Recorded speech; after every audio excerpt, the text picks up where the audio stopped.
Sure. Yes. I'm sorry. I had to close my email out because it was going to start dinging. So again, thank you so much for joining us on our Wednesday webinar. Just a bit of housekeeping before we get started.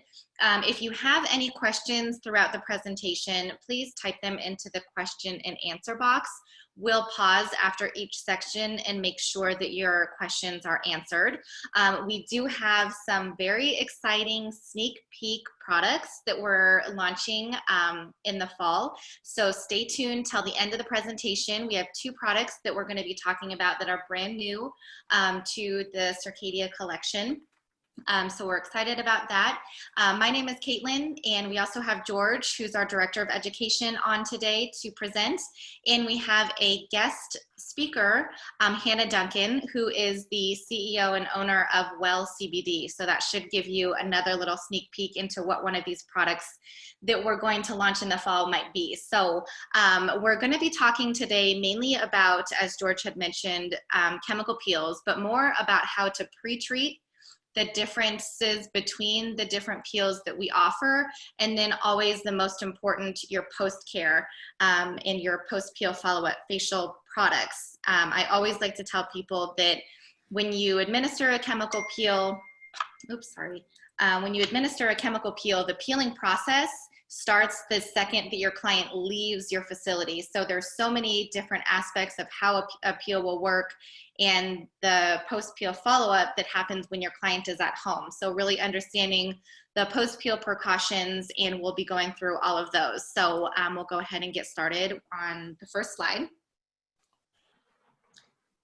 So when we talk about chemical peels and how a peel is working, the biggest thing to understand is really why we're using acids to peel the skin. And the main reason why we're utilizing different acids is we're using them for the positive hydrogen ion and its ability to denature a protein. And we'll talk more about that when we get into actually how a peel is working. But we're using acids on the skin for multiple reasons, really designed to remove surface proteins and initiate an injury response in the skin. But different acids, lactic acid, salicylic acid, mandelic acid, etc., they all have secondary functions beyond the resurfacing abilities and the ability to create an injury. So when we talk about our peels, we'll talk about what those secondary benefits are.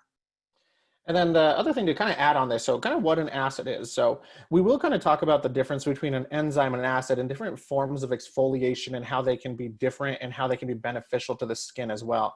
But the biggest thing to kind of note with an acid is what the number one thing you have to take in consideration with the acid is going to be the pH of that acid. So as we know, that pH scale is from a 0 to a 14, 7 is going to be neutral. Anything lower than that 7 is going to be considered acidic. Anything above that is going to be alkaline.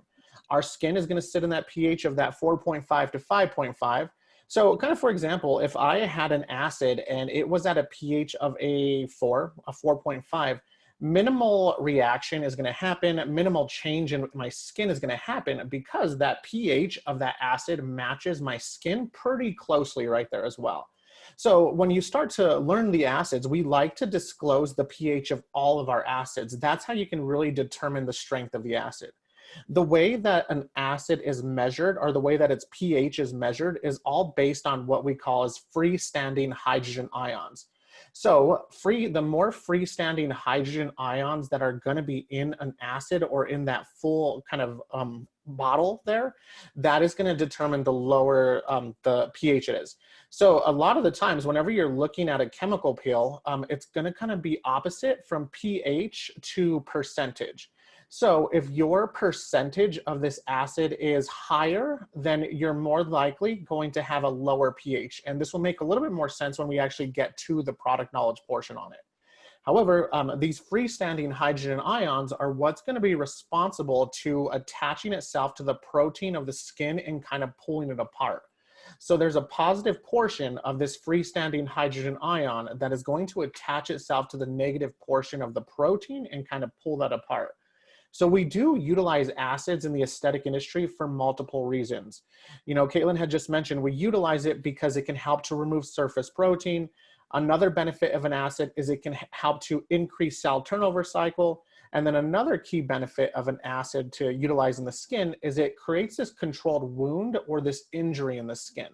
A lot of the times this wound or this injury is going to be very beneficial to the skin. It's like an acute wound. It's not something that's going to last a long time. It's just we cause this little controlled burn that's happening there.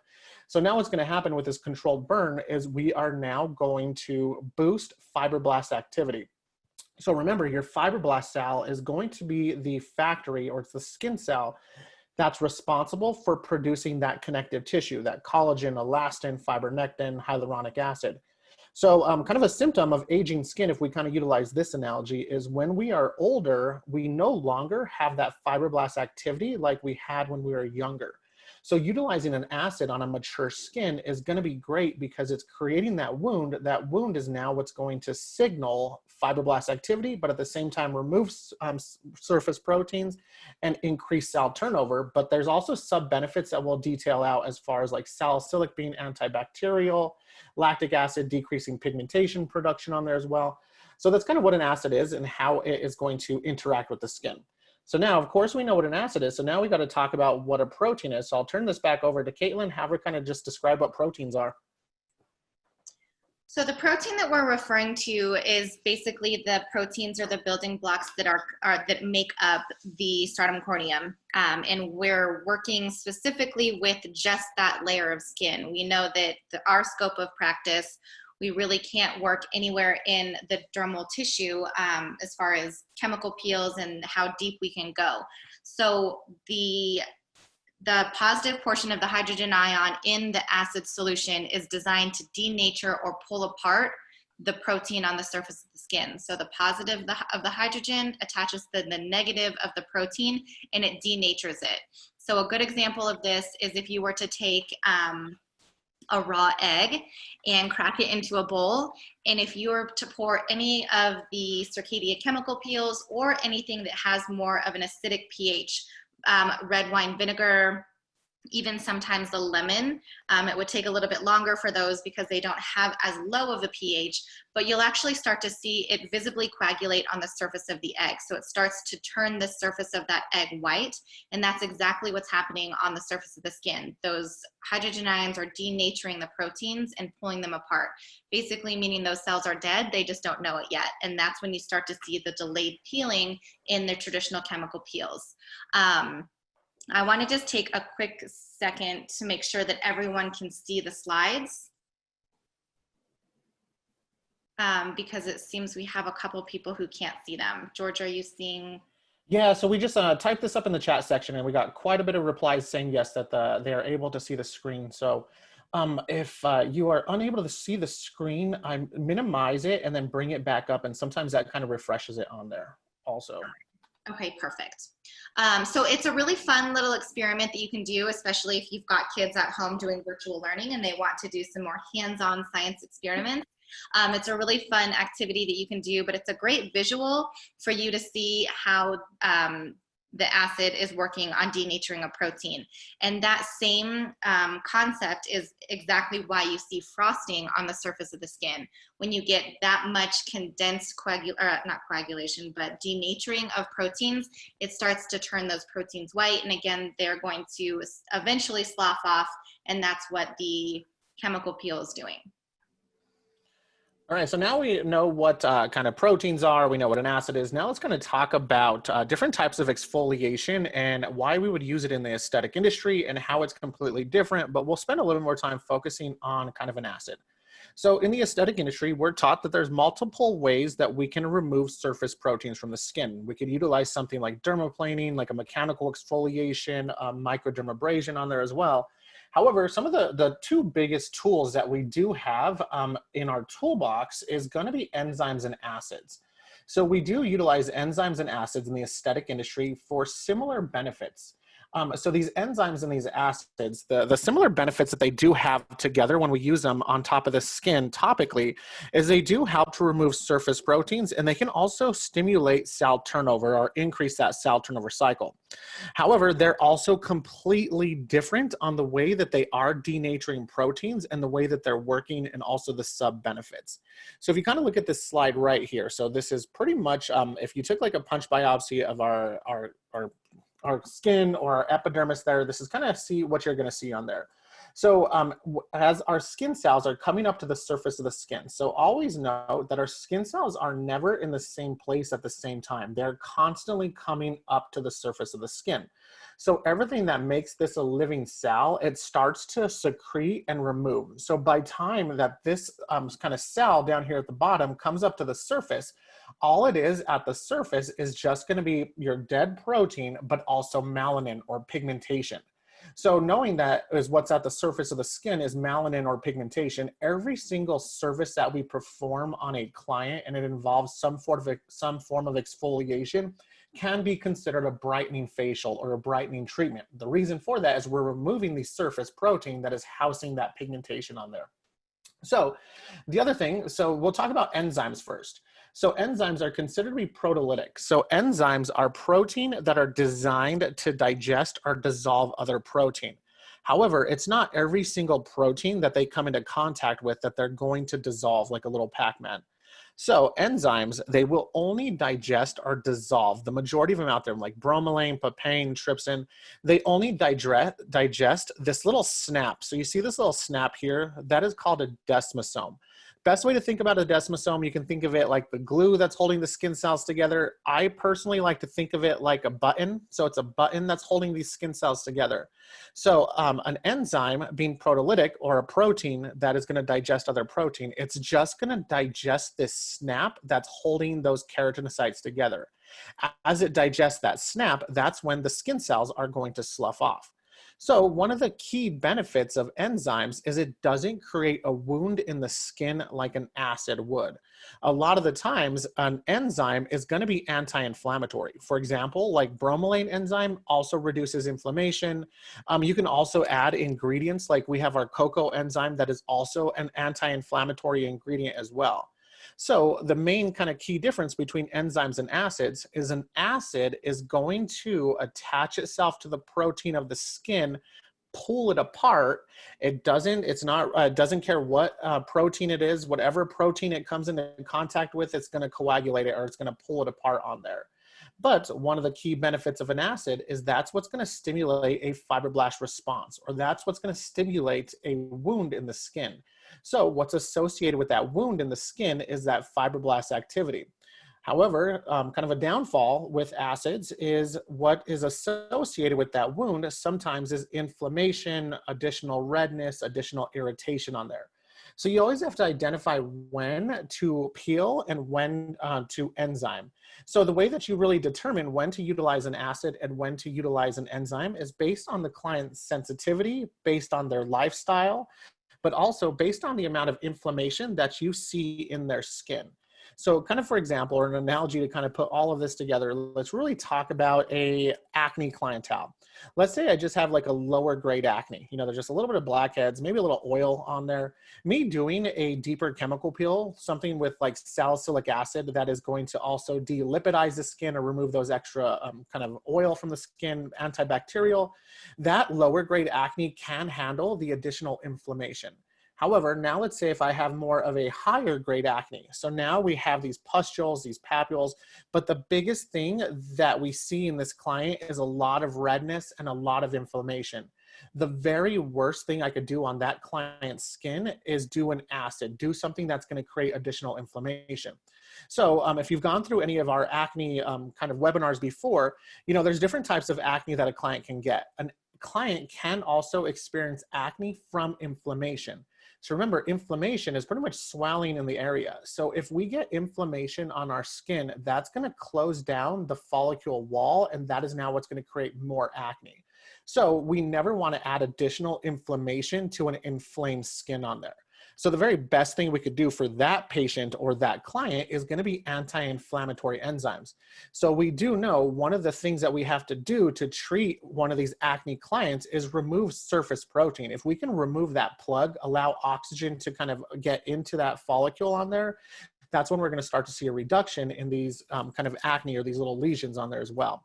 So we do utilize enzymes and acids in the aesthetic industry for similar benefits, but they're completely different. Just know, always determine the amount of inflammation associated with that client. Always conduct a full, thorough kind of skin analysis and consultation forms whenever you're not just doing an acid, but whenever you're doing enzymes and acids, but make sure you really do one for an acid exfoliation. And all of those kind of forms can be found on the Circadia website.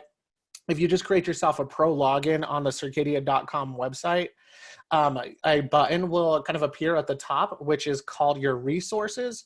So once you click on the resources, we give you all of those consultation forms, the consent forms, everything that you need to conduct a thorough kind of assessment on your patient, but also perform an amazing treatment as well.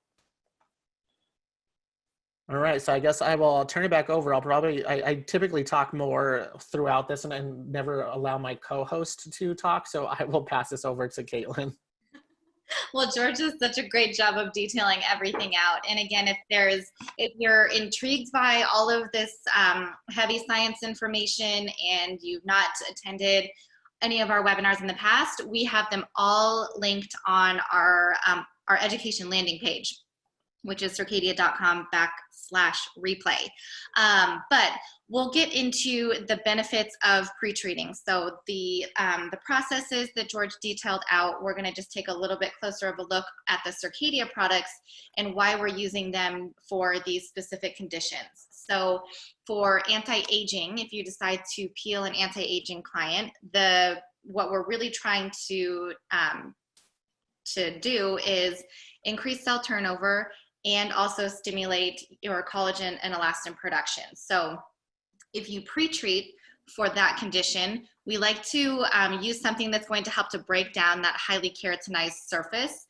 And that's really designed to be using a vitamin A. And the vitamin A is going to pull double duty. So it's not only going to help to stimulate cell turnover, but it's also going to help to deepen the dermal papillae and start to increase the amount of energy your skin has to accelerate the cell turnover when you're enhancing that process with the acid to that controlled wound.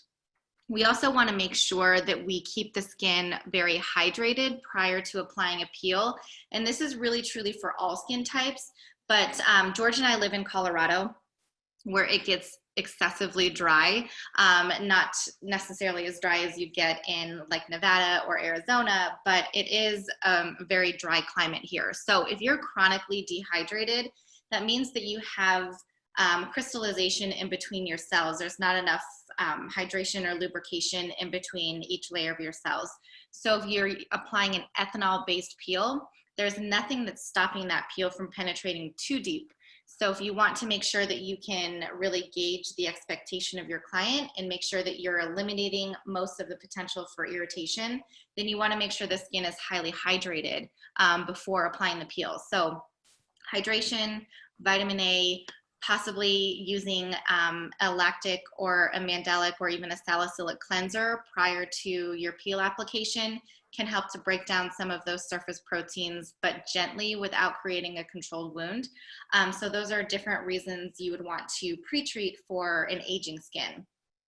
George, do you have anything else that you wanted to add for that condition? Yeah, so definitely. So another thing for pre-treating for aging skin. So kind of thinking about aging skin, they typically have a slower cell turnover cycle. So if you were to do a chemical peel on a client and they just finished that cell turnover cycle, they're going to say, I didn't peel, I didn't see anything happening. And it's just because the timing is a little bit different.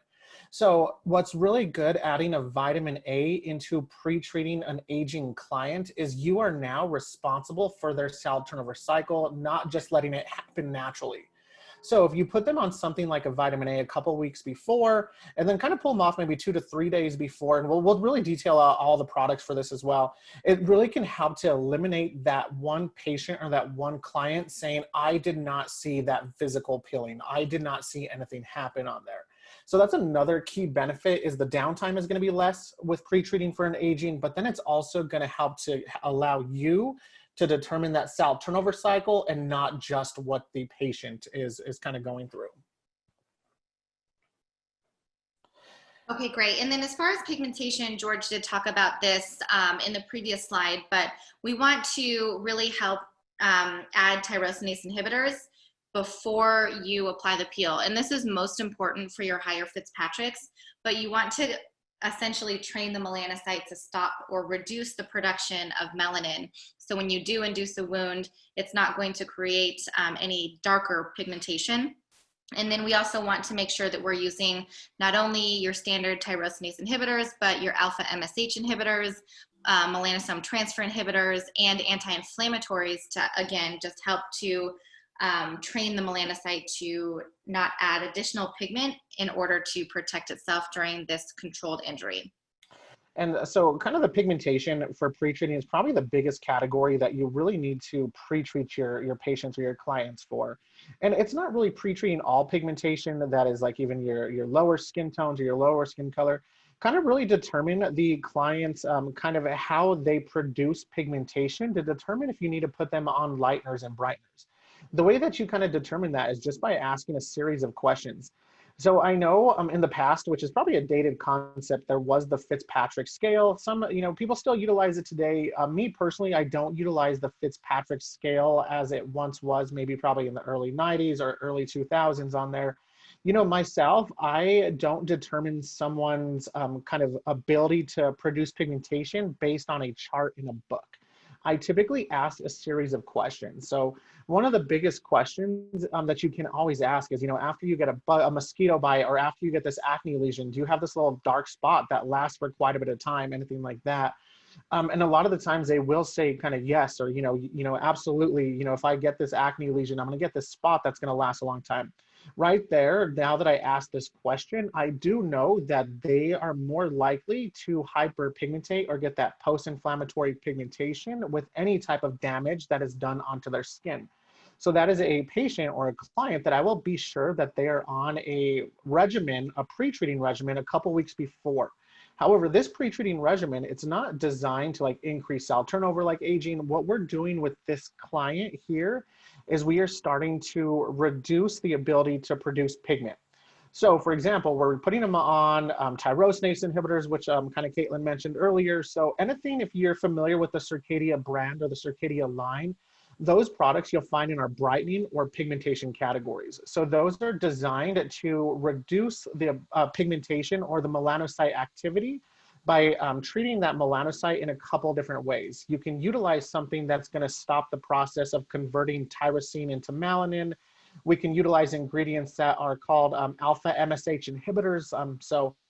We have a whole entire pigmentation presentation on our replay website, but you'll see a lot more information on that. But this is kind of the biggest category of pre-treating products is for pigmentation, and it's just going to guarantee, or not really guarantee, but it's going to minimize the chance this client will get any type of post-inflammatory pigmentation from any damage, any wound that we do to our patients or our clients. And then the last kind of category of pre-treating is our acne category. So this kind of goes back to where I was talking about a second ago, where we will never do a chemical peel or utilize an acid on a client that has inflammation. So we do know that we want to eventually do a chemical peel on a patient or a client that does suffer from acne. We got rid of all the acne. Now we got to address these acne scarring on there. So what we have to do first is we have to address that redness, that inflammation. So that's when we would put our patient on something that is like topical anti-inflammatories, something that's designed to soothe and calm. So I mentioned this in quite a bit of my lectures and quite a bit of my theories when I do these different kind of webinars as well. So you'll notice when I talk about our product knowledge portion, I always mention that our sensitive category of products go hand in hand with our acne category of products. The other two categories that will always go hand in hand is going to be pigmentation and also aging. If I have a client that I'm treating for pigmentation, more than likely, I'm also going to put them on a retinol or a vitamin A. So the pigmentation products, they're just designed to slow down pigmentation process. However, my aging products are designed to increase cell turnover. So same thing with acne and sensitive. My sensitive products are designed to reduce discomfort, reduce inflammation. So a lot of the times for my inflamed acne, I may need to put them on those type of products. So now we'll kind of break down, just give you guys just a brief run through of some of these different products that we will recommend. So Also, just to let everyone know that this webinar is being recorded. So this is also, you'll be able to find it on the Circadia replay website. It will also get emailed out to everybody. But the other thing is that this presentation, these slides, you'll be able to download them from our website as well. So kind of these are the products that we do recommend for pre-treating an aging regimen. So we do know the benefits on why we would pre-treat for aging. So kind of cleansers of choice. So you'll notice here that the cleansers in these in this category, they're designed to exfoliate the skin, remove surface protein. So it's doing it in a couple different ways. Almondola milk cleanser is going to be a milky base, but it's a sweet almond milk base. But the key benefit of how this is going to treat an aging clientele for pre-treating is there's also lactic and mandelic acid that's going to be in there. The micro exfoliant honey cleanser, that's going to have this organic beeswax that is going to be solidified and cylindrical. So think of this as more of a mechanical exfoliation. When we go to manipulate that on the skin, that beeswax is going to now remove surface protein. And then the other one on here, which probably the most aggressive compared to the two, would be cleansing gel with salicylic acid. So the cleansing gel with salicylic acid, it's utilizing a 2% reagent grade salicylic acid that's designed to remove that surface protein and start the sloughing process on there. But just note, with the cleansing gel with salicylic acid, this is really not going to be ideal for someone that is a dry, mature skin. So note, there's always dry and also dehydrated skin. So someone that's dry, that's a skin type. Someone that's dehydrated, that's a skin condition. So if you have a client that's more on the drier, dehydrated, cleansing gel with salicylic acid wouldn't be ideal for them. Biggest reason for that is salicylic acid is oil loving and it can also dry out the skin. So then we always recommend a protection product. You know, if we're treating a patient or a client in the afternoon, we have to 100% make sure we're protecting their skin during the day. So some of the key benefits of vitamin C reversal serum, it will help to protect against free radical damage. But the other thing, it can actually help to start the brightening process. So the vitamin C that's in here, it's a magnesium ascorbyl phosphate. It's in here at a 10%, which is equivalent to about a 22% L-ascorbic acid. But vitamin C also is a tyrosinase inhibitor, which can also slow down melanin production. So now these are the next category is the repair products. So these are the three products that we really like to add into a pre-treating aging regimen. These are our vitamin A or our retinol products. So we have Nighttime Repair Plus, and Vitamin A Boosting Cream. So these are really, everyone should already be on a cleanser, a protection, and a hydrate. This may be the other missing link to add to that kind of to get them to a pre-treat regimen. And then kind of some of the facial pre-treat. So with kind of chemical peels in general, we never recommend to do a chemical peel on a first-time patient or first-time client. So just like we're pre-treating with their home care regimen, we're also pre-treating in the treatment room. So these are just some of the pre-treat facials that you can offer your patients. So we have like the Zymase enzyme. So Zymase enzyme is going to be our most aggressive or stronger of our three enzymes that the Circadia range has. However, it also has three different forms of vitamin C in there. Caviar lime and passion fruit enzyme mask is going to be a gentle dual exfoliator. It utilizes second generation alpha hydroxy acids combined with encapsulated bromelain enzyme to remove surface proteins. Of course, we have Australian superberry antioxidant mask. So this also has lactic mandelic acid. But one of the biggest kind of benefits for pre-treating aging is our firming peptide mask. So our firming peptide mask, kind of, it got success for its instant gratification. However, there is a lot of science that went into formulating the firming peptide mask. So one of the key benefits of that firming peptide mask, it's all about what we call as like vasoconstriction, vasodilation. So when you put this mask onto the skin, it's gonna harden up and it tightens. As it hardens up and as it tightens, it's creating a vasoconstriction. So it's constricting the capillaries, and that's what's pumping up blood flow to the surface of the skin. As soon as we remove this mask, it creates this microcirculation. Whereas that blood that came up to the surface, it's getting oxygenated and then it's going into the mitochondria of the cell, and it's being utilized to create ATP energy or adenosine triphosphate. So this mask is amazing because you do get that instant gratification. You also get that microcirculation that's going to detoxify the skin, but it also is going to start to stimulate fibroblast activity by creating adenosine triphosphate or energy production as well. So that's why it's a really good mask to add to your aging regimens. All right, Caitlin, you want to go through pre-treating pigmentation? Sure. So you'll notice that some of these products are a repeat from the pre-treating for anti-aging, and that's exactly as George had mentioned. They go hand in hand. So when you see a benefit in peeling for pigmentation, you'll also notice that your fine lines and wrinkles start to diminish as well. So the Amendola Milk Cleanser and the Micro-Exfoliating Honey Cleanser are the two products that we would suggest for pigment. And again, the reason for utilizing these two cleansers is they have AHA capabilities with the Amendola Milk Cleanser, and then some mechanical exfoliation with the Micro-Exfoliating Honey Cleanser. This is designed to, again, just remove those very outer layers of proteins to help to allow the peel to penetrate a little bit deeper.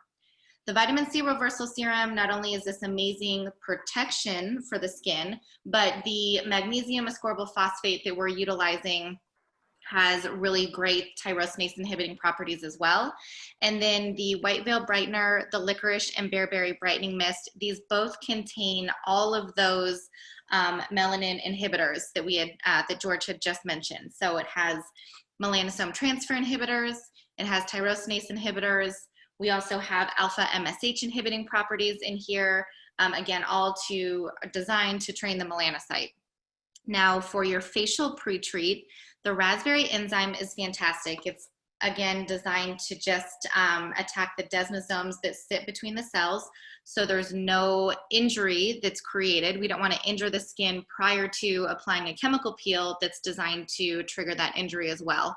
And the raspberry enzyme contains natural red raspberry seed extract, which has fantastic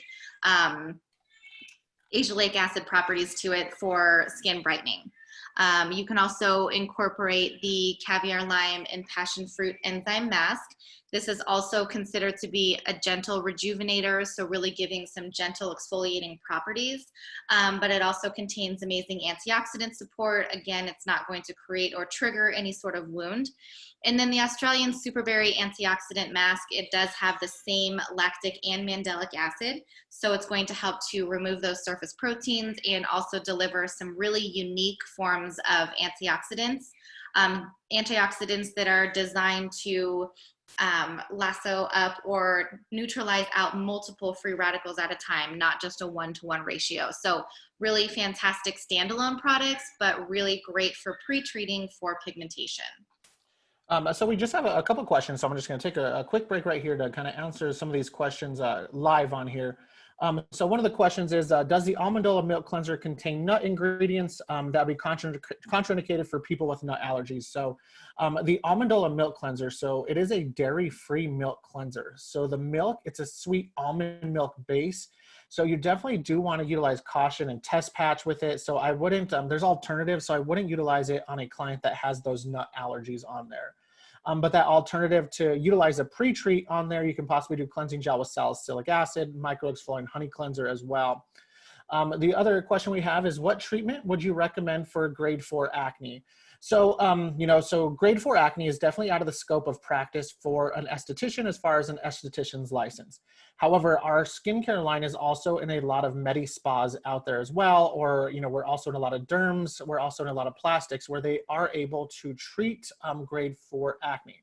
But just know, someone that does have a grade 4 acne, it's extremely uncomfortable. You really don't want to do a lot of manipulation, a lot of touching. You don't want hands on there whatsoever. So a lot of the times with these medi spas that our product line is in there, it's minimal touch therapy, more product with like a brush gentle, but our chocolate and champagne treatment, where it utilizes our cocoa enzyme that has anti-inflammatory properties, but also with our oxygen treatment. So our oxygen treatment is designed to kill bacteria, delipidize the skin, but the biggest benefit of the oxygen is it reduces redness and also inflammation. All right, so now we'll kind of get on. So if that answered your question on there, then kind of type in on there that we got it. If not, we need me to clarify, just go ahead and let me know on there. So pre-treating an acne regimen. So this is everything that we kind of talked about before. So our whole goal when we're pre-treating an acne regimen is getting the client to be able to receive this chemical peel. So our goal is to reduce inflammation. It's designed to reduce discomfort. So that's kind of the products that you'll typically find in here as well. So of course, cleansing gel with salicylic acid. This is designed to pre-treat an acne client, but more of an oily acne client, not that dry acne. So pre-treating an oily acne client, the cleansing gel with salicylic acid, it's gonna start that desquamation process, it's gonna start that exfoliation process, but it's also gonna help to delipidize the skin, kill P. acne bacteria as well. Same thing, micro-exfoliating honey cleanser. So the other kind of key benefit of that micro-exfoliating honey cleanser, it is that organic beeswax. And I think we did see a question that came in here. So that organic beeswax, definitely a contraindication for a beeswax allergy, a honey allergy, or anything associated with bees in general on there. But the micro-exfoliating honey cleanser, that organic beeswax, it's super beneficial for someone that does not have a sensitivity to beeswax, because it's kind of dual functioning. It's going to remove surface proteins in a gentle way. However, the more pressure and the more heat that is applied to that beeswax, the beeswax flattens out on the skin.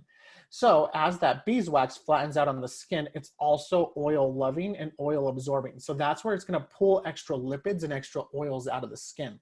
So whenever there's like large like oil spills in like lakes, rivers, oceans, whatever that TLC song is, it waterfalls as well. You can tell I was born in 1984. So whenever there's these large oil spills, they put this organic beeswax in there, or this beeswax, because they do know it's oil loving. So this beeswax attracts all the oils up, but it doesn't touch the water. It doesn't touch the moisture. So same thing on our skin. It's not going to dehydrate the skin. It's just going to reduce extra lipids. So other thing, of course, you see Protect is always vitamin C reversal serum, and then kind of similar ingredients compared to the repair product. So anything that's in our acne category or our sensitive category is going to be ideal for pre-treating an acne regimen. So vitamin A boosting cream is going to be great because it can help to increase cell turnover, remove those surface proteins. It will go hand in hand with the cleansing gel with salicylic acid. So think about the first 1, 2, 3 products. Think of those ideal for more of an oily acne. And then think of the other ones, the Spot Stop, White Willow, Juniper, Clary Mist, and Chronocalm, ideal for all types of acne, dry acne, oily acne on there as well. So pre-treat facial, of course, cocoa enzyme, caviar lime, and passion fruit. Oxygen is amazing to pre-treat, as we just kind of mentioned a second ago, pre-treating your acne client, especially your inflamed acne, because its ability to decrease redness, inflammation, but kill P. acne bacteria. Our green tea mask is a detoxifying antioxidant mask, but it also reduces extra oils. And then of course, firming peptide mask that increased microcirculation that's helping to detoxify the skin is gonna be super beneficial as well. All right, so before we kind of get into the chemical peels, let's kind of go through this chart really quick. So it kind of looks like, at first, if you're looking at the Circadia line or the Circadia range, you will notice that Circadia has a lot of chemical peels. However, instead of thinking of us of having like 9 chemical peels, think of Circadia as having 2 different categories of peels. We have chemical peels that are considered to be a gel base. We have chemical peels that are considered to be an ethanol base. So these are the kind of key differences between the two. So your gel base, what's going to determine the strength is going to be time. The longer it's left on, the more activity that you're going to get. So the gel-based peels, they need to be timed, neutralized, and removed. Whereas your ethanol-based peels, they're going to be self-neutralizing. What's going to determine the strength of your ethanol-based peel is going to be the layers. The more layers that you do, the more activity that you're going to get. Another thing that's super unique about the gel-based peels is they can be utilized in a facial setting. You can utilize them in place of an enzyme. You can utilize them in conjunction with an enzyme. You can do a facial massage as soon as you neutralize it and remove it. Whereas your ethanol-based peels, you have to follow manufacturer protocol pretty much exactly. There's really no playing around with those ones. You can't really get super creative. Your gel-based peel, there's gonna be no delayed peeling, whereas your ethanol-based peel, they are going to create some peeling. The peeling is gonna be all determined on the amount of layers you do. The more layers you do, the more activity, the more physical delayed peeling your clients are gonna get. The other thing with your ethanol-based peels, you have to provide post-peel products for your clients or for your patients. Whereas with the gel-based pill, they can just go straight to their normal regimen the next day. Almost think of it as like a lunchtime pill. They can apply makeup immediately after. Next day, they can apply it after as well. Other thing on here to note is no steam with our chemical peels in general. So earlier we talked about chemical peels and how chemical peels, what determines the pH of a chemical peel, or the way that they measure the pH, is based on freestanding hydrogen ions. What's in steam? H2O, water, freestanding hydrogen ions, so that could potentially take the chemical peel where you don't want it to go. All right, Caitlin, do you want to go through the gel-based pills? I'll start off with lactic acid. So this is just a quick overview of what our gel-based pills are. We have our lactic acid in 3 different percentages, alpha, beta, and 2, but we will start out with the lactic acid pill. So lactic acid in general, and again, this is kind of referring back to the first couple of slides that we talked about as far as the secondary benefits of utilizing any particular acid. Again, they're designed mainly to denature surface proteins and accelerate cell turnover by stimulating a wound, but you get secondary benefits from individual acids. So lactic acid in general is designed to pull triple duty. It's going to stimulate the natural glycosaminoglycans within the skin, so the natural hydrating mechanisms. It also has wonderful tyrosinase inhibiting properties to it, and it can also be shuttled into the cell and utilized for the production of ATP, which is the universal currency of energy within our skin and within our cells. It also has great exfoliating properties to it as well. So lactic acid is really great for your mature and really moisture deficient dehydrated skin types. It's also great for anybody who has photo damage. Because the lactic acid is formulated in the gel base, where it's designed to suspend the acids on the very surface of the skin and denature proteins layer by layer, I refer to this as our hydration infusion. There's no delayed peeling associated with this treatment, as George had mentioned. So it's really just going to help to inject some nice hydration into the skin, giving that instant brightened look, because again, you're denaturing those very outer proteins that are housing melanin, but it's not going to create any delayed peel. So you just get that really instant, beautiful glow, some nice instant hydration, and you can apply makeup immediately afterwards. So this is great. People always ask us, there's 3 different strengths. Do I need all 3 of them? And I would really recommend to go with the medium strength, which is the 35%. So as George had mentioned, this is not dose dependent on layers, but it's more time dependent. So if you have a client who comes in and they're a little bit sensitive, maybe they feel that picking sensation or those hot spots a little bit more than others, and you were thinking, oh, I wish I had the 30%, that's okay, just reduce your time down. Same with somebody who comes in, they have a highly keratinized surface, maybe they're going to Mexico or on a beach vacation in a couple of days or weeks, and you know that more of the aggressive ethanol-based peel is just not really conducive for their vacation coming up, and you wish you had the 45%, that's okay, just increase your time. So again, the lactic and the alpha beta being gel-based are dose dependent on time versus layers. So I would always suggest going with the middle strength and just increasing or decreasing your time depending. So Caitlin, we do have a question that came in really quick. So the question is, what acid can be used for rosacea? What percentage, and does gel versus ethanol matter? So our standard is to choose a different mode of exfoliation for rosacea. We don't necessarily feel that chemical peels are the best treatment option, especially since Circadia offers a wonderful enzyme that has anti-inflammatory properties built in. So our suggestion, and I think best treatment plan, would be to utilize the cocoa enzyme. Other treatment options would be the oxygen. The oxygen treatment is actually clinically proven to treat rosacea because it's vasoconstricting, and it also helps to reduce the demodex mite, which can be one of the big contributors to chronic rosacea. We also have some amazing masks. Our Marshmallow Whip Hydrating Mask is a wonderful option. Our Caviar Lime and Passion Fruit Enzyme Mask is another form of gentle exfoliation that can be used on a rosacea or sensitive skin type. And stay tuned for some of our other sneak peek products that we're going to be launching in the next couple of weeks that could also be a wonderful option for more of your sensitive rosacea clients. So we would steer clear of chemical peels until you get some of that inflammation and redness under control, utilizing our oxygen and our cocoa enzyme. And then you can gradually work your way into the gel-based peels for those clients. But I wouldn't ever go anywhere further and really sticking with your gentler gel-based peels. I completely agree on that. Me, personal preference for myself, when I'm working with more of a rosacea clientele, my goal isn't really to cause injury or cause damage to the skin. It's always like you can tell, what is it, one step forward and then two steps back.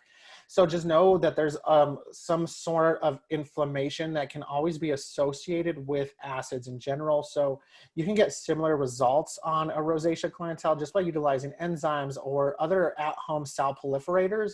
But the biggest thing with that client or that patient is you have to reduce the redness, reduce the inflammation, because when they're looking in the mirror, they're not really looking at fine lines and wrinkles. They're seeing the redness, they're seeing the inflammation. So it's all about client expectations and what you really want to work on. So one other quick question before we move on is, so is skin prep required for the lactic acid peel, or does it just depend on the integrity of the client's skin? So kind of a couple of things to this. So you will notice that the Circadia chemical peels are a little bit different compared to industry standards. So, one of the biggest thing is we don't utilize any type of delipidizer. We don't utilize like alcohol to remove oils from the skin prior to application. What we do recommend though is the cleanser of choice is our lipid replacing cleansing gel. So our lipid replacing cleansing gel, think of this as a dual function. It's going to effectively remove dirt, debris, and makeup, but it also is a surfactant-based cleanser that does delipidize the skin at the same time. So kind of think of it as your prep prior to any treatment, but especially prior to any of your chemical peels as well. The other reason why we don't really call for any type of prep is all of our acids are unbuffered. So what a buffered acid is there's a buffing salt that has been added to the acid to raise the pH. So all of our acids follow the pK value identically. So they're a lot more, I'm not going to say stronger, but much more aggressive compared to if you're going like over the counter type of acid, something like that, because they're 100% reagent grade, which is a step above that medical grade type of acids we're utilizing. So you don't really need to enhance the product absorption or the product penetration by delipidizing the skin prior. All right, so we're going to move. Well, one other thing I promised I would mention this a little bit earlier. I don't know if it was a promise. But so we talked about the kind of pH and how pH is extremely important to pay attention to when you're working with acids. So if you notice that these acids right here, they have a pH of a 1.9 to 3.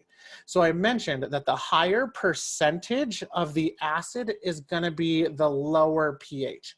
So the 45% is going to be that pH of that 1.9. Your 30% has a lower percentage, which means it's going to have a higher pH on there. So, and then the 35 is going to sit in between both of those right there as well. So kind of pay attention. The higher the percentage of the acid, typically the lower the pH. So we do have a quick question, George, regarding dermaplaning prior to peels. And this is something that we forgot to mention as far as the gel-based peels, the alpha, beta, and the lactic. They are great to use in conjunction with other forms of exfoliation. So yes, you can definitely do dermaplaning before the gel-based peels. You can incorporate any of the enzymes before the peel. I used to love to do a quick microderm before the application of the lactic or the alpha beta. We also have a signature hydrofacial protocol that's written that incorporates the lactic peel. So there's definitely a lot of different ways to customize your treatments when you're using the gel base, because again, it's not designed to create any delayed peeling. And we also have, we do have protocols. Just reach out to your business development manager where we do have these modality combined protocols. So we also do have protocols where you can utilize some of our enzymes in conjunction with dermaplaning as well. So we also partnered with Dermaplane Pro to co-teach a class. And so it was really great. So we can really kind of develop these protocols with the experts of dermaplaning, whereas us just kind of making them up. So the next one that you see here is the alpha beta peel. So the alpha beta peel is going to be kind of similar to your lactic acid peel. The key difference is there is an added salicylic acid that's going to be in here. So think of this one as going to be more ideal for your oily, acne prone, even your pigmentation or your aging clientele.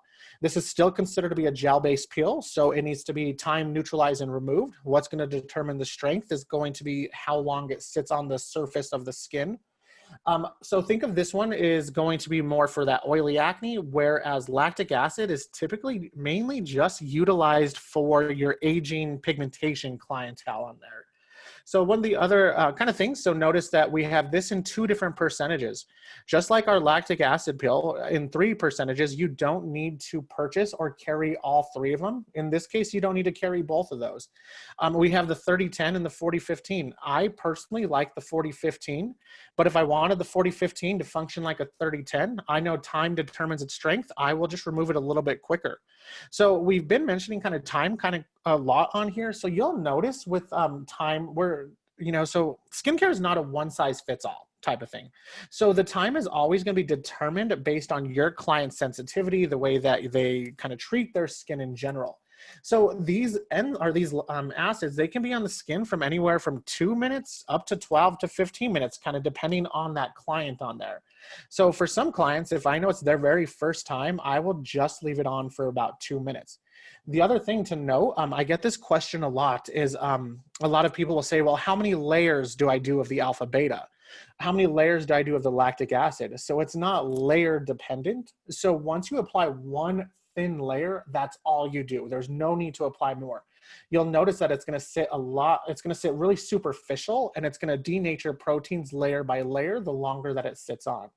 Also in our protocols and some of our procedures that we teach, we also have the esthetician or the provider kind of move the product around with gloved hands. So it's not like a full facial massage, but we just like to move product around with gloved hands, almost like you're doing just like a very light massage on there. That does a couple different things. It's going to reduce that lactic itch or that alpha hydroxy acid type of itch that some clients can see. It's not really discomfort. It's not really heat. It's more of just like that movement and that itch that you feel. So moving the product around is definitely something you can do to kind of get rid of that. Okay, so now we're going to get into the ethanol-based pills. So these are what's the ethanol-based pills. Of course, we'll talk about them independently, but this is just a snapshot of what we have. So ethanol-based pills, just kind of a quick kind of review. What determines the strength of ethanol or alcohol-based peels is going to be layers. All of these chemical peels here are going to be self-neutralizing. So typically they get left on the skin for at least 12 hours. We recommend just to kind of sleep in it, and then the next morning they can start the post-care precautions as well. So we'll get started. We'll see if Caitlin wants to get started with the Dermafrost. Sure, so the Dermafrost comes in 2 different strengths. We have a half strength at a 12.5% and then your full strength at 25%. Just note that the 25% at 3 layers can definitely create full face frosting. Now, we did have a couple of questions on our forum recently that I wanted to address as far as the Dermafrost peel and its ability or its potential to create what we call superficial crystallization. So there's a big difference between a true frosting and the salicylic acid that's kind of crystallizing on the surface of the skin.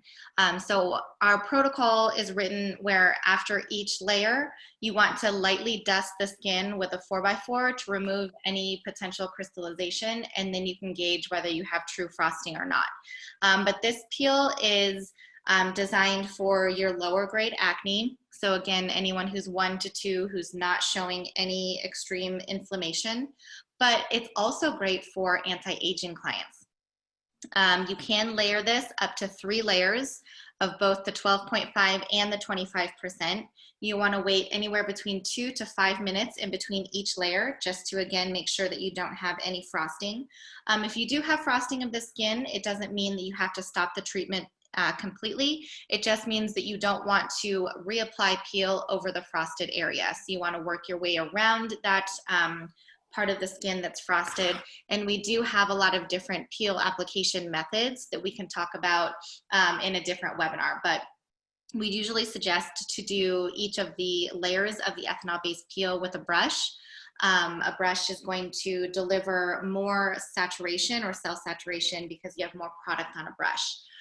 This isn't really designed for your higher Fitzpatricks. We would suggest this is more geared for Fitz 1 through 3. If you do have clients who are higher than a 3, we suggest to treat them with our Mandelli peel instead.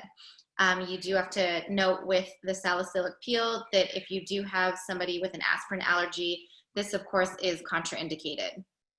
This will feel very spicy on the skin. So your first layer goes on really hot.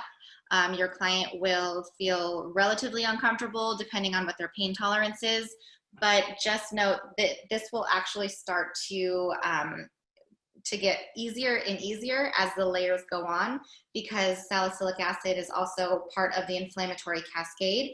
So it can actually help to kind of numb the skin out slightly. So the more layers you do, actually the more comfortable it feels. Your first layer is the only layer that's going to go on pretty spicy. Perfect. So we will now move on to the other one. So now we have a couple other ethanol-based peels that we're going to kind of discuss on here. So I'm going to talk about these kind of together, but then I'll break them down separately. So we have what is called our Mandelli Clear Peel. We also have our Vitamin A Accelerator. So these two kind of bottles, or these two chemical peels, they have been known as a system within the Circadia line for quite a bit of time. So most kind of estheticians, they purchase them as a system because they work synergistically together. However, you can utilize these peels independently. So we'll talk about them independently, but then we'll also talk about how they work synergistically together as well. So best way to think about Mandelli Clear Peel. Think about Mandelli Clear Peel as a modified Gesner or a half Gesner. So a traditional Gesner out in the aesthetic industry is typically 14% salicylic acid, 14% lactic acid, 14% resorcinol in an ethanol or an alcohol base. So notice on here, the Mandelli Clear Peel is a half Gesner. It's 7% salicylic acid, 7% lactic acid, 7% resorcinol, but we added a 9% mandelic acid, and it's formulated in that ethanol or that alcohol base. The other key benefit of this is it was also formulated for even a Fitzpatrick 1 through 5. So even someone that is more prone to getting that post-inflammatory pigmentation as well, all because of the pH on here. So the pH of this is going to be a 3. So you can do this cleanser really on everybody except someone that is rosacea or sensitive. Biggest reason for that is we don't do chemical peels on rosacea or sensitive skin. So utilizing Mandelli Clear Peel, the way it's going to benefit your oily acne clientele is it's going to remove surface protein, so remove that plug, kill P. acne bacteria, and increase cell turnover. The way it's going to treat your pigmented client, that lactic acid is now going to be a tyrosinase inhibitor, so decrease melanin production. However, mandelic acid is probably one of the true heroes that's in here. The mandelic acid that you find in this formulation, it's antibacterial. It can also treat pigmentation as well. So this can also treat an aging clientele. The way that I will treat an aging clientele is by removing surface proteins, creating that wound. That wound is going to stimulate fibroblast activity. That's what's going to come up to the surface of the skin. So the Mandelli Clear Peel is determined based on strength. So one layer that you apply in a client's skin, minimal physical, maybe like light flaking in some areas, but it's also dependent on where they live, how they treat their skin as well. So me personally, when I was traveling quite a bit, I would do just one light layer of Mandelli Clear Peel on my skin. So also note, as Caitlin mentioned a little bit earlier, we live in high altitude Colorado, no humidity in the environment whatsoever. So one layer of this on my skin created quite a bit of peeling. Whereas if I was living in maybe Florida, a lot of humidity, lower elevation, nice hydration in my skin because of that humidity, one layer may do minimal to my skin. So it's also dependent on where you live, but also how the client has been pre-treated. So you can do up to 3 layers of the Mandeli Clear Peel. However, we also have the Mandeli Clear Peel that we typically utilize in protocols with our vitamin A accelerator. So these can be combined together. So it's not that you alternate between Mandeli to vitamin A. Think of the vitamin A accelerator as your booster. This is the very last thing that you're going to apply on. So you will do all the layers of the Mandeli Clear Peel first, and then you'll do the vitamin A accelerator. So my biggest kind of thing is when I'm thinking about utilizing these two products on a client's skin is I think about kind of really their aging or just kind of, you know, a younger skin. I typically don't utilize a lot of vitamin A on younger patients or younger clientele. The biggest reason for that, since vitamin A is that cell proliferator, this is what can create that purging. So anytime you put it on a vitamin A accelerator or vitamin A in general on a younger skin and they already have that fast cell turnover rate and you increase the cell turnover for all those skin cells to come up to the surface at once, those skin cells don't really slough off as evenly. So that's what can create more kind of acne. So I always tell younger skins, if I'm going to do something that's going to increase cell turnover, the skin possibly could get worse before it gets better. So I typically save the vitamin A accelerator for more of my mature skin. So I will add this into more of my mature type of Mandeli Clear facials. But kind of the way that it works is, so retinol, it's not determined on pH, or its strength isn't determined on pH like the rest of the chemical peels we talked about. This is determined on the percentage of retinol. So you'll notice this is a 2.5% retinol in that ethanol base. However, retinol is going to be considered, retinol is considered to be a oil-soluble vitamin. So oil-soluble vitamins are always dose-dependent that build up on themselves. So if I do 1 layer of this on a client's skin, it's a true 2.5%. However, if I do a second layer, that retinol went up to a 5% on there. So it continues to build up on itself as well. So the way that you can kind of typically work with these on here is you could either, you know, it's really customizable. Either you can do 1 layer Mandeli, 1 layer vitamin A. You can do 1 layer Mandeli, 3 layer vitamin A. You can do 3 layers Mandeli, 1 layer vitamin A. So always determine that based on your client's skin. So we just had a question in here. It just kind of asks what we categorize as young skin. So there's many clinical studies that say once we hit the age of 36, that's when our body no longer functions as it once was. So that is just kind of clinical studies that are out there. However, I determined my client's skin based on kind of youthful, based on more mature, based on the way that their activity and the way that it looks. I can have someone that is younger 30, but they were a tanner their whole entire life. So now their skin identifies as if they're more of a mature. So always kind of pay attention to the client, but most people say, or most clinical studies say after the age of 36, that's when we really see a decrease in everything that is good and positive in our skin on there as well. So I just talked to, I'm going to be turning 36 in a couple weeks. So you're going to see my skin just crumble, I think now. So then, using Circadian products, so it's not going to crumble. Yeah, in front of everybody on my birthday. Okay, so now we're going to talk about the last chemical peel before we really talk about the post-peel precautions or complications and also post-peel products as well. So I know we're going over a little overtime. We'll be done in probably about 30 minutes. So hopefully you guys can kind of stay on with us. I promise it will be worth it for the sneak peek at the end. So we also have our Jesner peel. So our Jesner peel is true Jesner, 14% salicylic acid, 14% lactic, 14% resorcinol. You typically see this one more in our Medi Spas, more of our derm. Not as much room to kind of play and customize with this one as the other one are, but it does have a very good space, or a nice place in the market. This is typically only done on a Fitzpatrick 1 to 3, but notice the pH on here. pH of it is a 1.8. So we know that that is much more aggressive compared to a pH of a 3 on it as well. So think of this as mainly Fitzpatrick's 1 through 3. You have to really qualify your patient or your client to utilize this one. And you will get quite a bit of sloughing off, quite a bit of exfoliation with this one as well. So biggest thing on that one is we typically only recommend 2 layers. So only 1 to 2. I typically recommend just 1 layer on a client at first. The other thing to kind of talk about chemical peels in general, people will also ask, you know, well, how often can I do this? So the biggest thing with how often, so like your gel-based peels, you can do those every 2 weeks.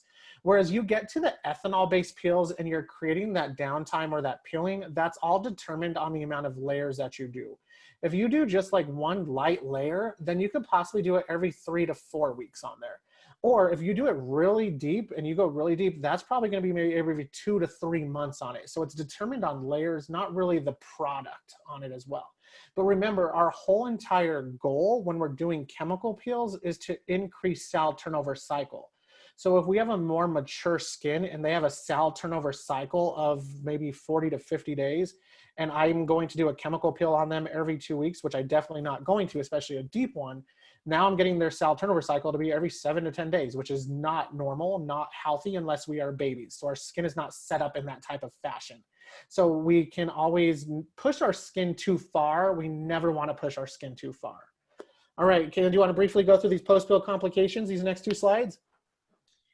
Sure. So again, as I had mentioned in the very beginning of the presentation, a lot of the peeling process or majority of the peeling process occurs as soon as your client or your patient leaves your facility. So we're entrusting quite a bit of the health of their skin to our clients. So we want to make sure that we have the optimal client and also that they are compliant with our post-peel procedure. Because some of these post-peel complications can occur. So when we talk about pruritus, we're really talking about excessive itching. This can be a normal thing that happens after a peel, the itching sensation in general, but excessive itching is something that you want to look out for, especially if we're looking at any sort of an allergy or a sensitivity to the ingredients in the peel. So recommended pruritus care, I guess, would be anywhere between a 0 to a 1% OTC hydrocortisone. So this is going to be something that you can get at your local drugstore, and you want to apply that 1 to 2 times a day. Any sort of excessive edema, and we're talking about excessive here because when you're looking at how a chemical peel is working, we want to see some swelling. Swelling indicates that we are creating the injury or the wound, and we know that the skin is going to respond specifically to that wound. But if you have excessive swelling, icing the skin afterwards is great. You just want to make sure that you're obviously wrapping the ice pack so you don't have the ice pack directly on the skin that can cause other issues on its own, and not ice directly on the skin because the water, the ice, when it melts, can possibly re-trigger the peel. Your erythema is also going to be standard. Redness and swelling is an indicator that your peel is working. But if you have excessive redness, you want to make sure that you're incorporating the post-peel balm. And then if you have any raised rash or if you have white areas next to red areas, this is something that you usually want to contact your medical provider and kind of get their opinion on things, and then you can also use that 1% hydrocortisone to help with any sort of allergic reaction. Now for your systemic reactions, this is anything like lightheadedness, any sort of nausea, headaches, chills, any flu-like symptoms. This day and age, when we're looking at any of these symptoms, we're like, oh my gosh, this is COVID.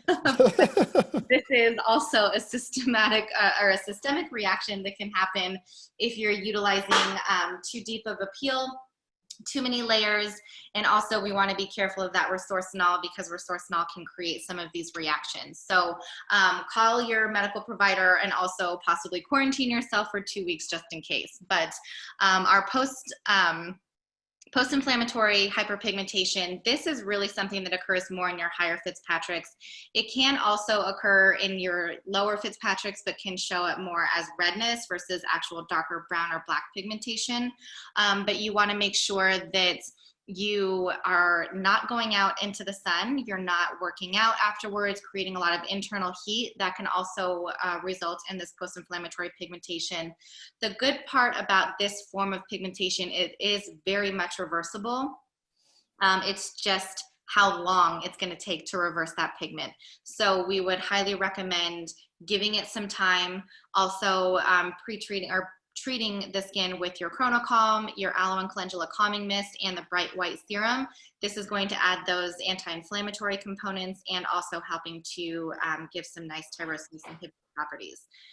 Fissures can occur it is very unlikely, but fissures can occur if you have sheet peeling. And, we all have done deeper peels ourselves, or majority of us have, and it is so tempting to pull at the skin when it's peeling off.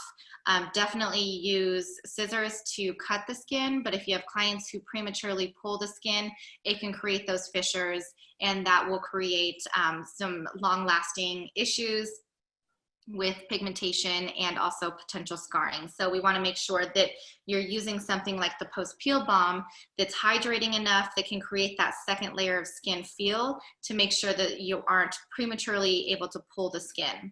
Now, infection is something that we all want to make sure that we are highly aware of, making sure that when your client leaves, that they understand that they shouldn't be touching their skin. We shouldn't be touching our faces in general right now, but you can definitely contaminate your skin. I'm sure that if you've listened to any of our webinars in the past, you've heard my horror story about applying a Jesner to one of my patients. I told her to stay home, don't go outside. She got bored and she cleaned out her cat litter box and she got staph on her face. It's one of those times where you really get scared about your career and what's happening. Obviously, contact your medical provider immediately if you feel like there's any sort of infection that's happening, but make sure that you're giving your client proper post-care instructions and talking to them about possible infection and touching contaminated surfaces. So we have a post-peel kit on here as well. So I'll just kind of briefly go through this. So, of course, you're pre-treating the skin. We don't just do a chemical peel on a client and just say you're on your own. So we really want to make sure that we follow the peeling process from start to finish. So from start to finish is going to incorporate something like a post-peel home care kit. So we already have a post-peel home care kit that is designed for about 7 to 10 days worth of product. But what's great about this is it comes with the instructions for the client to utilize the post-peel home care kit. So it comes with a gentle oil-based cleanser called Vitamin Veil Cleanser. So the Vitamin Veil Cleanser, not only is it considered to be a cleanser to remove makeup, dirt, and debris, it's a lipid-based cleanser that's also designed to heal, hydrate, and just enhance the benefits of the chemical peel by decreasing the enzymes that break down your collagen and elastin. Of course, vitamin C, light day sunscreen. So, another question that I do get, so with the vitamin C reversal serum, so I know other product manufacturers, they utilize vitamin C that you can't really put post chemical peel, post any type of aggressive treatment. So the biggest reason that we can utilize our vitamin C reversal serum on post peel, post laser, post microdermabrasion, it is because it's a highly stable form of vitamin C, which we talked about earlier, as it's that magnesium ascorbyl phosphate. So the key benefit of magnesium ascorbyl phosphate type of vitamin C is we can formulate it in a pH of a 7.2. So it can actually help to heal the skin, rebalance a compromised skin. And of course, we have the post-peel balm, which is also included in here as well. So they'll typically utilize this for, I would say, 7 to 10 days, and this is the kit that they get, and this is the same instructions as well. Then, of course, not only do we do a post-peel type of home care regimen, we also recommend a post-peel facial. So that peeling, the whole entire process is going to stop about 2 weeks after. So you really want to schedule your client or your patient for a post-peel follow-up facial. So this is going to happen about 2 weeks after you initially do the chemical peel. So what this kind of chemical peel is designed to do, allow you to see your client, make sure everything's going okay, make sure everything is perfectly fine, make sure the healing process is there, make sure they're following your post-peel precautions, but then determine the next step of treatment. So in your post-peel facial, it is pretty kind of customizable, but the biggest thing, it's gentle. The skin may be a little compromised from the chemical peel, depending on how many layers you did.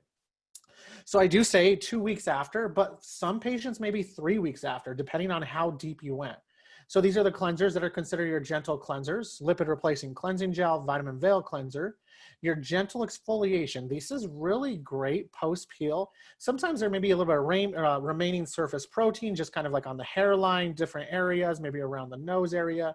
So utilizing like cocoa enzyme, it's a gentle exfoliation. It's not going to create wound because it's going to sit a lot more superficial, break down the desmosome, which we talked about earlier. Caviar lime and passion fruit enzyme mask. And then also different serums or boosters or hydrators is going to be ideal. The biggest thing is healing and hydrating the skin. So vitamin C reversal serum can be utilized in the treatment room. Our Cytocom serum, so think, so Cytocom and Chronocom. So these two look identical, they sound identical. Biggest thing is pay attention to the last word. So Cytocom spelled C-O-M-M, that stands for communication. So Cytocom is going to be a serum that you'd utilize more for your mature skin to boost or increase cell-to-cell communication. Chronocom, spelled C-A-L-M, that's designed to calm the skin down, soothe the skin down, reduce inflammation. And then, of course, you have Post-Pill Balm. And then we also have the next one on here, which is going to be, it's a brand new product from the Well Company, which is a CBD booster. So I'm going to, this is where we're going to kind of start the sneak peek on here. So I'm going to turn this over to Hannah or Caitlin to go through a brand new product. Okay, so we're super, super excited to talk about this CBD serum booster. I will just say from personal experience, I've been using this booster in my home care regimen for the last 3 weeks, and it has been a game changer really for my skin. I just recently gave birth and my skin has been going crazy, and this has really helped to calm down a lot of inflammation that I'm experiencing, and more importantly, it's just been leaving my skin incredibly hydrated.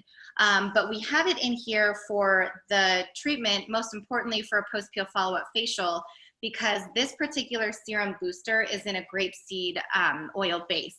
And grapeseed oil is fantastic for anti-inflammatory properties. It has wonderful healing benefits to it as well. And then on top of that, we have 1,000 milligrams of CBD in a ½ ounce size. Now, for facial massage is kind of where we're looking to add this in for your post-peel follow-up facial, or even layering it in underneath one of your masks, whether it's the caviar lime or the marshmallow whip hydrating mask. But our suggestion is really only using anywhere between 2 to 3 drops for home care, or about 6 drops for massage. Now, I personally have been getting anywhere between 5 to 6 minutes of slip with 6 drops mixed in with the aquaporin. So for those of you who feel like Circadia might be missing that massage medium, this is an excellent product to be introducing. And if you can see here, your cost per treatment is 90 cents. And you can absolutely use this and charge an add-on, and we'll have Hannah kind of describe out how to use this as an add-on. But this has amazing healing benefits. CBD in general is wonderful for healing, anti-inflammatory properties, but from anything I've seen on the market, there is no other CBD serum that has this high of a concentration of CBD isolate. So the isolate piece of it makes it great for all candidates. There's absolutely no THC. So anybody who has an issue with that, or you know, is a little bit skeptical, it's just giving you the amazing benefits of CBD, and you don't have to worry about the THC content. So Hannah, I will just have you kind of weigh in a little bit, but this is so exciting. I've been using it religiously every single day, and I see a huge, huge difference on my skin, and it's great for using in the treatment room. Thank you so much. Thanks everyone for having me. I'm so excited about this because what's awesome about the booster is you don't have to change your regimens. You don't have to change your skincare lines. It just boosts what you're already doing. So CBD, and we will post more information about the benefits of CBD for your skin in the forum in the coming week. But CBD as a whole is super hydrating, super healing, as you know. So even people who have psoriasis on their face, rosacea, it will calm all that down. I have a couple people that have used it for psoriasis on their eyelids, and they don't mix it with anything. They just apply it directly to the skin, and it's gone in about 2 to 3 days. So this is a really great way for you to have an add-on without changing your protocol. And even if you were to just add it, for instance, to your eye serum or eye cream as a CBD booster, you know, you could easily charge $10 as an add-on for this, and your cost would be 45 cents. So the wholesale price of the bottle is $45. And if you only used it for a $10 eye booster, you'd be making $1,000 in upgrades. So this is just a really great way, item for your client as well as for your spa. So I cannot be more excited about this and working with Circadia. We tested it on tons of different products, masks, serums, creams, directly, everything. It does not break up the product. It just boosts it. So thank you so much for having me. And I know that Shauna and George are working on all kinds of protocols on how and where to enhance it in the current Circadia protocols where it fits. And so you'll be seeing that in the next week or so. And just Awesome. for those who are unaware of our partnership with Hannah, we have been working very closely with Well and with Hannah for many years. Our companies align a lot with our missions and with our ingredient profiles and all of the different things that we're offering to our partners. And so we are also helping to distribute Well products. So you can purchase this serum booster from your Circadia business development manager. We are taking pre-sales for this because we have a feeling it's going to fly off the shelves. So if you want to be put onto the pre-sale list, please just email your business development manager. If you don't know your business development manager, please just email us at info@circadia.com. For anybody who asks to be put onto the pre-sale list, we're also going to be sending you a travel size Well cream, and that will be complimentary for anybody who pre-signs up to get this the serum. We will also have all of the CBD booster ingredients listed on the information when we send it out. If you get onto the pre-sale list. So super exciting. And if you have any other questions on Well products or you want a sample pack of other Well products, again, just email us at info@ or your business development manager. There is Thank one you. quick question, Hannah. So the question here is the booster different from the Wow body oil? So I think this is a really good place to talk about how it is different, but they're both amazing. Yeah, thank you so much. So yes, so it is a grapeseed oil base, just like the body oil. The difference is in the body oil, you have 25 milligrams of CBD per half ounce. In the serum booster, you have 1,000 milligrams per half ounce. And the reason why that is important is because you're only using 3 drops. And so you want to get as much CBD into the cocktail of skincare you're creating. So that's really important. It also has a green tea extract, as well as some other really natural, beautiful ingredients that we will post. But I would say, if I had to choose one reason, it's because of the amount of CBD you're going to be cocktailing in with everything else or using on that specific part of the face. All right, so we have another sneak peek that we have been working really, really hard on. So we'll go to this one. If Caitlin, you want to talk about our next sneak peek?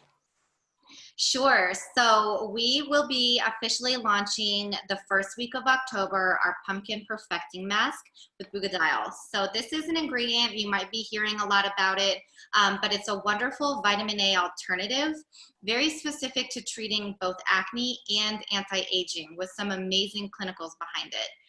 Pumpkin, we all know, has natural beta carotene in it, so that goes hand in hand with that vitamin A alternative.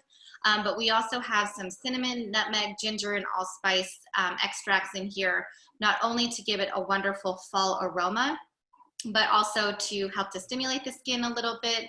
But really the main ingredients that we're focusing on is the pumpkin. So this is going to be another option in our mask regimens. And we're super, super excited to have this launched out. So just be aware that this is going to be launching in October, and we'll have some amazing specials, but also some amazing protocols that are going to be centered around utilizing this mask in the fall. All right, so that wraps up the presentation that we have for today. Now we went over time, but we typically do. So just know if you join our webinar, we always go over time. But this is just our contact information though. So that's our 800 number. That's our website. And then if you want to reach out to us directly, you can go to info@circadia.com. You can send us that email there. The other thing to note is, so if you are interested in the WOW products or the WOW line, you can just contact us directly because we do help Hannah with distributing that information or with those products as well. All right, looks like we are all done. So thank you so much, everybody. Thank you, Caitlin. Thank you for Hannah. And then, so this webinar that we just did today, you will be able to find it on our Circadia website. So it's circadia.com/replay, and that's where you'll be able to find it there. Probably end of day tomorrow once the video gets edited. Thank you, everybody.